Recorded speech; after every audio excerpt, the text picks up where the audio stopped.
నమస్తే, welcome to our channel. నేను మీ పద్మావతి. ఈ రోజు మనతో పాటు ప్రముఖ ఆధ్యాత్మికవేత్త, జ్యోతిష్య శాస్త్ర నిపుణులు డాక్టర్ గుండెపూడి శివసుధీర్ శర్మ గారు ఉన్నారు. మరి ఆయనతో మాట్లాడదాం. నమస్కారం గురువు గారు. శ్రీమాత్రే నమః. శ్రీ గురుభ్యో నమః. గురువు గారు, ప్రతి ఒక్కరి ఇళ్లలోనూ నిత్యం ఏదో ఒక సమయంలో మనకి చీమలు అనేవి కనిపిస్తాయి. ఎర్ర చీమలు కావచ్చు, నల్ల చీమలు కావచ్చు, గండు చీమలు కావచ్చు, ఏదో ఒక రూపంలో మనకు కనిపిస్తాయి. అయితే ఇక్కడ నాకు క్వశ్చన్ ఏంటంటే అండి, లక్ష్మీదేవి కటాక్షం మనకి కలగాలి అంటే చీమల అనుగ్రహం కూడా ఉండాలి అని అనేసి పెద్దలు చెప్తూ ఉంటారు. అయితే చీమలు కొన్నిసార్లు ఇళ్లల్లోనే పుట్లు పెట్టుకొని ఇంటి నివాసాన్ని ఏర్పాటు చేసుకుంటాయి మన ఇంట్లోనే. ఇంకొన్నిసార్లు మన ఇంటిలో అవి ఉండకపోయినా గోడ మీద పాకుతూనో లేకపోతే నేల మీద వెళ్తూనో ఇలా మనకి కనిపిస్తూ ఉంటాయి. కానీ ఎలా ఉండడం ద్వారా మనకి లక్ష్మీదేవి కరుణ అనేది దొరుకుతుందంటారు? చీమలు పుట్టలు, చీమలు పాకటం, ప్రకృతి మనకి ఎప్పుడూ కూడాను కొన్ని సిగ్నల్స్ పంపిస్తూ ఉంటుంది. ఒక పని చెయ్యాలా, చేయవద్దా, ఒక చోటుకి వెళ్ళాలా, వెళ్ళవద్దా, ఇంట్లో శుభం జరగబోతుందా, అశుభం జరగబోతుందా, లాభం రాబోతుందా, కష్టం రాబోతుందా, ఇలాంటివన్నీ కూడాను ప్రకృతి భగవత్ స్వరూపం అని చెప్పి పిలుస్తూ ఉంటాం. అవునా? ఈ ప్రకృతి కొన్ని రకాలుగా మనకి కొన్ని సైగలు అంటే సిగ్నల్స్ పంపిస్తూ ఉంటుంది. వాటిని మనం అనలైజ్ చేసుకోవడంలో మిస్అండర్స్టాండింగ్స్ జరుగుతూ ఉంటాయి చాలా మందికి. వాటిలో మీరు అడిగినట్లుగా చీమలు అనేటువంటిది ఒక విషయం. ఇంట్లో చీమలు పాకుతున్నాయన్నా, చీమలు పుట్టలు పెట్టినాయన్నా, మన ఇంట్లో లక్ష్మీదేవి రావడానికి సిద్ధంగా ఉంది అని చెప్పి దానికి సిగ్నల్. అది ఏ చీమైనా, ఏ గండు చీమ కావచ్చు, ఎర్ర చీమ కావచ్చు, ఏదైనా కావచ్చు, అవి వస్తున్నాయి అంటే ఇంట్లోకి లక్ష్మీదేవి రావడానికి మన గడప దగ్గర మనం డోర్ ఓపెన్ చేస్తే లోపలికి రావడానికి సిద్ధంగా ఉంది అని చెప్పి దానికి సిగ్నల్.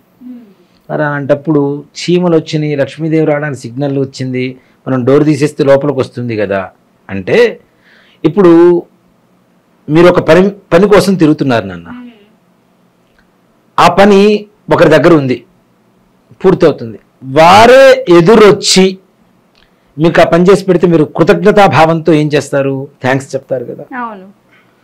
వాళ్ళకి ఏదైనా కావాలంటే కాఫీనో టిఫినో ఇస్తారు, మంచిగా ఇచ్చేస్తారు కదా, ఇంటికి పిలిచి కూర్చోబెట్టి మంచి మర్యాదలు చేస్తాం కదా. మరి అలాంటి సిగ్నల్స్ ఇస్తున్నటువంటి ప్రకృతిపరమైనటువంటి చీమలకి ఏం చెయ్యాలి? అంటే మనకి కావాల్సింది దొరకాలి అన్నా సరే అవి కనిపించినంత మాత్రం జరగదంటారు, పరిహారం చేసుకోవాలి. రెడీగా ఉంది మీరు. ఇప్పుడు వాటికి కృతజ్ఞతాభావం మనం కూడా ఉండాలి కదా నాన్న. అవునా? మనకు మంచి చేయబోతున్న వాటికి కృతజ్ఞతాభావం ఉండాలి.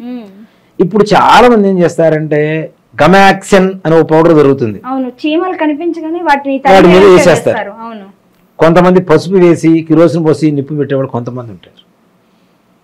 ఇవాళవన్నీ కూడా మన చేతులారా మనం దరిద్రాన్ని కొనుక్కొచ్చుకోవటం, లక్ష్మీదేవిని వడిగి పంపించి అలక్ష్మిని ఇంట్లోకి తెచ్చుకునేటువంటి ఒక ప్రక్రియ.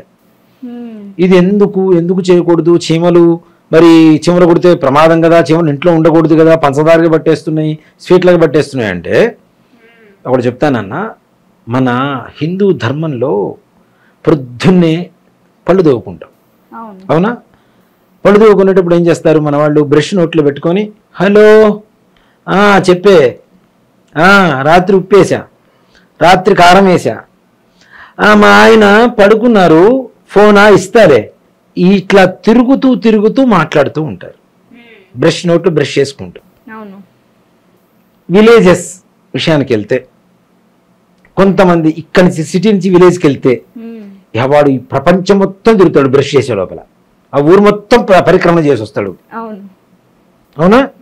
సెల్ ఫోన్ చెవిలో ఉంటే చాలు, బ్రష్ నోట్లో ఉందా, ఏం చేస్తున్నావా అనేటువంటి ఆలోచన కూడా ఉండదు, వాడు ఊరు మొత్తం తిరిగి వస్తాడు. కొంతమందికి నిల్చొని మాట్లాడేటువంటి ఇది కూడా ఉండదు, ఫోను తిరుగుతూనే ఉంటారు.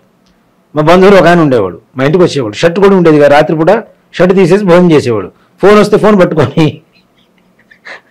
నిజంగా నాన్న జరిగిందే చెప్తున్నా, వెళ్ళిపోయాడు ఆయన. మా ఇల్లు మర్చిపోయాడు, ఇంటి అడ్రస్ మర్చిపోయి, ఒరేనా ఎక్కడో ఉన్నారా, నాకు అడ్రస్ అర్థం కావటల్లా, ఎక్కడున్నారు అండి, పలానా చోటు ఉన్నా, సరే నేను వస్తున్నా అని చెప్పి నేను పోయి పికప్ చేసుకొని వచ్చాను. ఈ సెల్ ఉంటే చాలు, సొల్లు కొట్టడం ఎంతసేపు అయినా కొడుతూనే ఉంటారు, అవసరమైనది అనవసరమైనటువంటి విషయాలు. ఇలా బ్రష్ చేసుకునేటప్పుడు కూడా మనం ఒకే చోట నిలబడి చేసుకోమని శాస్త్రం చెబుతుంది. ఎందుకోసం? రాత్రిపూట ఉన్నటువంటి లాలాజలం విషపూరితం అవుతుంది. పొద్దున్నే బ్రష్ చేసుకునేటప్పుడు ఉమ్మేస్తే నేల మీద పడితే అక్కడ ఉండేటువంటి జీవరాశులు మరణం పొందుతాయి. విషం కదా కదా, మనిషే విషం, మనిషిలో ఉండేటువంటి నాలుక ఇంకా విషం, నాలుక మీద ఉండేటువంటి పాచి ఇంకా విషం. అవునా? కాబట్టి అవి ఎక్కడైతే పడతాయో అక్కడ జీవరాశులు చచ్చిపోతాయి. అలాంటి జీవహింస చేయకూడదు కాబట్టి దంతధావనం ఒకే చోట నిలబడి చేసుకోమని చెప్పారు. అంటే అక్కడ ఏమని చెబుతుంది? అక్కడ మనం తీసుకోవాల్సిన పాయింట్ ఏంటి? ఏ జీవరాశికి మనం హాని తలపెట్టకూడదు, చీమకు కూడా హాని తలపెట్టాలని చెప్పి చాలా మంది మహానుభావుల గురించి చెప్తూ ఉంటారు. అవునా? అంటే అది ఇక్కడ ముఖ్యంగా అన్నీ తెలిసి కొంతమంది పౌడర్లు చల్లడాలు, పసుపు చల్లడాలు, కిరోసిన్ పోయడాలు, తగలబెట్టడాలు చేస్తూ ఉంటారు. అవి మహా దరిద్రమైనటువంటి విషయాలు. మరి గురువు గారు, ఇలా చీమలు భారీగా ఇంట్లో ఎక్కువగా అయిపోయినాయి, వాటి తాకిడి కూడా ఎక్కువగా ఉంది అన్నప్పుడు మరి వాటికి ఏం చేయడం ద్వారా వాటికి కావాల్సింది వాటికి దొరికి మన ఇంటిని కొంచెం దూరంగా ఉంటాయి అంటారు? దీంట్లో 2 రకాల పద్ధతులు ఉన్నాయి నాన్న. ఇప్పుడు పంచదార డబ్బా ఉంది, షుగర్ క్యాన్ ఉంది. షుగర్ క్యాన్ దగ్గరికి చీమలు వస్తే మొత్తం తినేస్తాయి. ఒక చీమల వరుస కనపడింది, షుగర్ తీసుకెళ్ళి ఆ చీమలకి వేయండి, డబ్బాలా కిందకి వస్తే అక్కడ దొరికినప్పుడు దాని ఆహారం నెంబర్ 1. అలా వేయడం వల్ల అవి అదే దానికి అలవాటు పడితే ఈ డౌట్ కూడా చాలా మందిలో నాన్న. అవి మనుషులు కాదు నాన్న, చీమలు. మనుషులు అంటే చెడుకి చెడు, మంచికి మంచికి అలవాటు పడ్డారు కాబట్టి వాటి విధానం పోతున్నారు. కానీ అవి దేవతా స్వరూపంలో మనకు సిగ్నల్ ఇవ్వడానికి వచ్చినటువంటి ప్రకృతి అని చెప్పి మనం అనుకుంటున్నప్పుడు వాటి కూడా అట్లానే అలవాటు చేస్తాము. అలవాటు ఎందుకు అవుతాయి? ఇప్పుడు పంచదార ఇట్లా వరుసలో చీమలు పోతూ ఉన్నాయి నాన్న, ఆ వరుస కంటే ఇంకొంచెం ముందుకు ఇట్లా పంచదార వేసుకుంటూ వెళ్ళిపోతే చీమలు ముందుకు వెళ్ళిపోతాయి. కానీ చీమలు చూడండి, వాటికి ఉన్నటువంటి క్రమశిక్షణ కూడా దానికి ఉండదు. మనుషులకు చచ్చగా ఉండదు. చీమలు నుంచి ఉంటారా అంటే ఒకరి మీద ఒకడు ఎక్కుతాడు. అదే చీమలు ఒక చీమ మీద ఒక చీమ ఎక్కడ కనబడుతుంది మీకు? చీమ వెనుక చీమ కరెక్ట్గా ఒక రైలు పెట్టేలాగా వరుస వెళ్ళిపోతూ ఉంటాయి. వాటికి ఉన్న క్రమశిక్షణ కూడా మనకు లేదని చెప్తాం. కాబట్టి ఎక్కడైతే చీమల వరస కనపడుతుందో తేనె కానీ పంచదార కానీ చక్కగా వేయడం ద్వారా అవి ఆనందాన్ని పొందుతాయి. తద్వారా మన ఇంట్లోకి లక్ష్మీదేవి తప్పనిసరిగా సుస్థిరం చేసుకుని ఉంటుంది. అలాగే అసలు చీమల వరస లేదు నాన్న అనుకుందాం, మరి చీమల వరస రావాలంటే ఏం చేయాలి?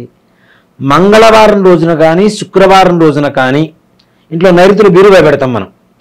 నైరుతి మూలలో కొద్దిగా నీళ్లు చల్లి తుడిచేసి శుభ్రంగా పొడిలాగా తుడిచేసి బియ్యపు పిండి ముగ్గు వేసి ఒక మారేడు దళం పెట్టి, 3 ఆకులు ఉంటాయి కదా మారేడు దళానికి, ఆ కాళ్ళ తూర్పు వైపు వచ్చేట్టుగా పెట్టేసి 3 ఆకుల మీద మీ మనస్సులో ఉండేటువంటి కోరిక కోరుకుంటూ తేనె చుక్కలు వేయండి 3 మీద. లక్ష్మీదేవి ఇంట్లోకి పరిగెత్తుకుంటూ వస్తుంది. మారేడు దళం అంటేనే శ్రీ లక్ష్మీదేవి. తేనె అంటే ఏంటి? తీపి కదా. తీపి అంటే ఏంటి? మన మనోసంకల్పం. తీపి అంటే ఇష్టం అని కూడా అంటుంటారు, విన్నారో లేదో మీరు. వీడంటే వీడికి తీపిరా అని చెబుతుంటారు. అవునా? తీపి అంటే ఇష్టం. మన సంకల్పాన్ని తేనె రూపంలో ఆ మారేడు దళాల మీద కనుక వేస్తే వచ్చి చీమలు తిని వెళ్ళిపోతాయి. లక్ష్మీదేవి తేనె పట్టుకున్నట్టుగా పట్టుకుంటుంది మన ఇంట్లో, అంత అదృష్టాన్ని ఇస్తుంది. చీమలకు ఉండేటువంటి లక్షణం ఎంత గొప్పది మరి అక్కన. చీమలకేగా వేస్తుంది, మనం భూతబలిగా చేస్తోంది కదా. భూతబలి కాదు, ఈ భూతాలకు వేసేది కాదు, భూతబలి. దేవతా స్వరూపంలో ఉండేటువంటి ప్రకృతికి మనం ఆహారం అందించడం ద్వారా ఆ ప్రకృతి మనకు సహకరిస్తుంది. అది కూడా మన మనోసంకల్పం కోసం ఏదైతే చేస్తామో ఆ సంకల్పం తప్పనిసరిగా సిద్ధి కలుగుతుంది. లక్ష్మీదేవి తిష్ట వేసుకొని ఇంట్లో కూర్చుంటుందని చెప్పడంలో ఏమాత్రం కూడా సంశయం లేదు. అలా అని చెప్పి తేంచుకులు వేసేసాం మాకు ఇంకా లక్ష్మీ రాలేదు అంటే ఒక్కడే మాట చెప్తానన్నా, లక్ష్మీదేవి రావాలంటే ఇంట్లో శుభ్రత ఉండాలి. 8 దిక్కుల్లో మొత్తం ఎక్కడా కూడా బూజు ఉన్నా దులుపుకోవాలి, శుక్రవారం మంగళవారం కాకుండా. అలాగే మూలల్లో ఉండేటువంటి వస్తువులు ఏదైతే చెత్త చెదారం తీసుకెళ్ళి వాడేసిన న్యూస్ పేపర్లు తీసుకెళ్ళి ఒక టీపాయిలో, పగిలిపోయిన అద్దం తీసుకెళ్ళి అది ఎక్కడో మనకు వస్తుందని ఇంకో చోట మూల దాచిపెట్టుకోవడం, మట్టి పట్టిన దువ్వెళ్ళు తీసుకెళ్ళి ఓ పక్కన దాచిపెట్టుకోవడం, విరిగిపోయిన కళ్ళజోళ్ళు మొత్తం ఒక షెల్ఫ్లో పెట్టుకోవటం, చిరిగిపోయిన పుస్తకాలు మొత్తం ఒక దాంట్లో పెట్టుకోవటం, ఇవన్నీ దరిద్రానికి హేతువులా కాదా? అరే చినిగిపోయిన బట్టలు కూడా దాచిపెట్టుకుంటున్నాడు, దిండు గలీబుల్లో పెట్టుకుని కుట్టుకుంటాట. అంత దానంత దరిద్రమా? అవునా? అలాంటి దాంట్లో పనికొచ్చేటివి ఉంటే ఇవ్వండి, లేదా బయట పడేసేయండి. అవి కూడా దాచిపెట్టుకుంటూ ఉంటే లక్ష్మీదేవి ఇంట్లోకి రావట్లేదు అంటే ఇంటి నిండా దరిద్రాన్ని పెట్టుకుని ఇంట్లోకి రమ్మంటే మనం వెళ్తామా? నీట్గా లేని ఇంట్లో మనం 10 నిమిషాలు కూర్చుంటామా? మరి అలాంటిది సాక్షాత్ మహాలక్ష్మి ఎందుకు కూర్చోవాలి ఇంట్లో? ఇంట్లో కూర్చోవాలంటే ఇల్లు శుభ్రంగా ఉండాలి, పరిశుభ్రంగా ఉండాలి, దేవతా స్థానం కూడా శుభ్రంగా ఉండాలి, దాంతోపాటు ఇల్లాలు శుభ్రంగా ఉండాలి. 10 లక్షల రూపాయలు చీర కొంటారు నాన్న. 10 లక్షలు, 15 లక్షలు, 1,50,000, 2 లక్షలు చీరలు, బ్లౌజులు, వాటికి వర్క్కి ఒక బ్లౌజ్కి వచ్చేసరికి 30,000, 40,000 అన్ని పూసలు గీసలు మొత్తం కుట్టించుకుంటారు. కొని బీరువాలో దాచిపెడతారు. ఒక దరిద్రపు కొట్టు నైటీ ఒకటి వేసుకుంటారు. అది వేసుకొని దానికి నైటీ అని పేరు కదా, నైట్ టైం వేసుకోమని కదా, ఇంట్లో ఉన్నప్పుడల్లా అదేనా దాని దుంప దిగితే పొద్దు నుంచి రాత్రి వరకు మొగుడికి అదే లటితో కనిపెడితే వాడు ఏమి ఇష్టపడతాడు? అవునా? మల్లెపూలు తెచ్చినా అదే నైటీ మీద పెట్టుకుంటారు, ఏం చేసినా అదే నైటీ, చివరికి బర్త్డే కేక్ కట్ చేస్తున్నా అదే నైటీ. ఎంత దరిద్రంగా ఉంటుంది అది. రాత్రిపూట అదే నైటి మీద పడుకుంటారు, మళ్ళీ పొద్దునే లేచొచ్చి మొహం కూడా దోమరు, స్టవ్ వెలిగిచ్చేసి బెడ్ కాఫీ. అరే స్నానం చేసిన తర్వాత ఇల్లు చిమ్ముకొని తుడుచుకొని ముగ్గు పెట్టుకొని స్టవ్ వెలిగించండి అని శాస్త్రం చెప్తూ ఉంటే ఇది అంటే చూడన్నా, దీంట్లో కూడా మన ఒంటి మీద రాత్రి పూట పడుకున్నప్పుడు ఉన్నటువంటి బ్యాక్టీరియా మొత్తం అంతే పెట్టుకొని స్టవ్ వెలిగిస్తూ ఉంటే కాఫీ పెడితే కాఫీలో పోతుంది, మంట చేస్తే మంటలో పోతుంది బ్యాక్టీరియా, రోగాల పుట్ట అవుతుందా కదా ఇంట్లో? స్నానం చాలా మంది కూడా ఇల్లు చిమ్మి తర్వాత స్నానం చేస్తారు కదా, అది కూడా పొరపాటే. స్నానం చేసి ఇల్లు చిమ్మి చక్కగా తుడుచుకొని ముగ్గు పెట్టిన తర్వాత అప్పుడు గ్యాస్ స్టవ్ వెలిగించాలి. గ్యాస్ స్టవ్ ఏ స్టవ్ అయితే ఆ స్టవ్. మరి ఈలోగా ఈ శుభ్రం చేసిన బ్యాక్టీరియా అంతా మళ్ళీ ఒంటి మీదకే కదండి వెళ్తుంది. మళ్ళీ స్నానం చేయకు కావాలంటే. ఎక్కడ ఉంటుంది బ్యాక్టీరియా? రాత్రిపూట ఏం చేస్తారు మీరు చెప్పండి ఒకసారి. రాత్రిపూట పడుకునేటప్పుడు ఏం చేస్తారు మీరు? ఇంటి నిండా చెత్త వేసుకొని పడుకుంటారా? కాదుగా. చెత్త వేసుకొని పడుకుంటారు, ప్రశాంతంగా నిద్రపడుతుందా? రాత్రి చిమ్ముతారుగా. మరలా పాచి కసువు అని చెప్పి పొద్దునే ఉంటుంది కాబట్టి లైట్గా చిమ్ముకుంటాం. రాత్రిపూట ముందు రోజు రాత్రి మొత్తం సిద్ధం చేసుకుని పెట్టుకుంటున్నారు కదా, అవునా? ఇవన్నీ అసలు ఇంకోటి కూడా నాన్న, రాత్రిపూట భోజనాలు చేస్తారు, అంట్లు తీసుకెళ్ళి ఏం చేస్తారు? తిన్న గిన్నెలు ఇవన్నీ తీసుకెళ్ళి షింక్లో పడేస్తారు, వచ్చి పడుకుంటారు. మరి అక్కడ బ్యాక్టీరియా రావటం లేదా? అది మొత్తం వంటింట్లో మొత్తం వస్తుందా రావట్లేదా? కొత్త అంటే లోపల ఉండేటువంటి డబ్బాలు గిబ్బాలు మొత్తం అంటుకొని ఉంటుందా లేదా? కొన్ని దోమలు దాని మీద వాళ్తాయి, అవి వెళ్ళి మొత్తం వాళ్తూ ఉంటే మనం మళ్ళీ డబ్బాలు రోజు కడుగుతున్నామా? తీసుకొచ్చి కడగట్లేదుగా, అదే బ్యాక్టీరియా వస్తుందిగా. కాబట్టి అంట్లు కూడా రాత్రిపూట తోముకోవాలి. అంటే దాని పరమార్థం ఏంటి?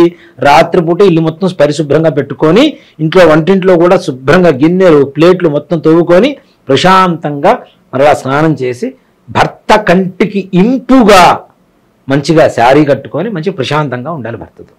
ఆ తర్వాత రోజు మరుసటి రోజు పొద్దున స్నానం చేసిన తర్వాత చిమ్మినా కూడా పెద్దగా ఏం రావుగా మీకు. వస్తుందా?